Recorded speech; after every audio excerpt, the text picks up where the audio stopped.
Everybody, it's Thursday, August 9th, right? I think so, something like that. Anyway, first reading from Ezekiel chapter 12. I'll just read a little piece of it.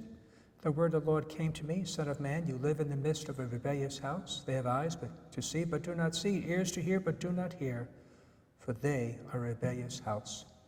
I suppose you can say that at all times, at all eras, it's a rebellious house. There's always groups, people who do not hear, do not see, who ignore the voice of God. But God raises up his saints. And one great saint, especially those who have the Franciscan spirit, is St. Clare. St. Clare, so the woman's side of St. Francis. They were compatriots. She was inspired by Francis. So she developed the religious Franciscan order called the Poor Clares, which still exists today. But even a young girl, she was devoted to prayer.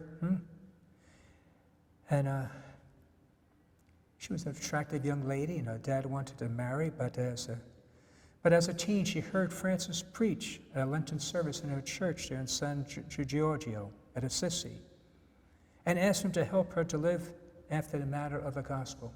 So she heard Francis preach, and he pierced her heart and said, you know what? I want to live like him, radically living for the gospel. So as on March 20th, Palm Sunday, 12/12, she left her father's house, accompanied by her Aunt Bianca, proceeded to the chapel of Porciuncula to meet Francis. There, her hair was cut, and she exchanged her rich gown for a plain robe and veil. So she began living this very, very simple life. But her father attempted to force her to return home, but she clung to the altar there in the church and threw aside her veil to show her chopped hair. She resisted any attempt, professing that she would have no other husband but Jesus Christ. Her dad wanted to get married, but once he saw her that she was that serious, well, he certainly gave up. She was joined by her sister Caterina. And unlike the friars, the Franciscans who travel around the country, her order, the Poor St. Clare sisters, they lived in an enclosure because at that time it was not possible for women to be traveling alone. It could be too risky, too dangerous. So their life consisted very simply of manual labor and prayer. They lived a rugged life. Nuns went barefoot, slept on the ground, ate no meat.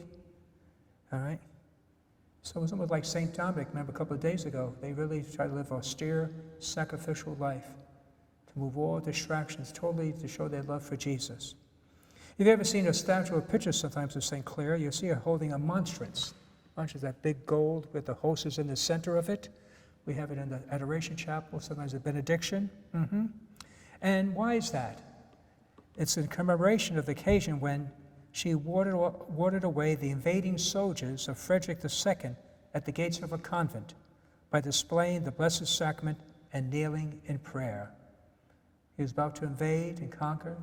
She got the Blessed Sacrament, she held it up, and she knelt in prayer, and, well, he desisted, he stopped, and he left. Again, I don't know, we can live this strict life as she lived. I think God is demanding of us to sleep on the floor and to go barefoot, but to accept mortification, life that life throws us, not to complain about the weather, about the heat, about individuals, but to offer it up to God as our prayer to him. God bless you.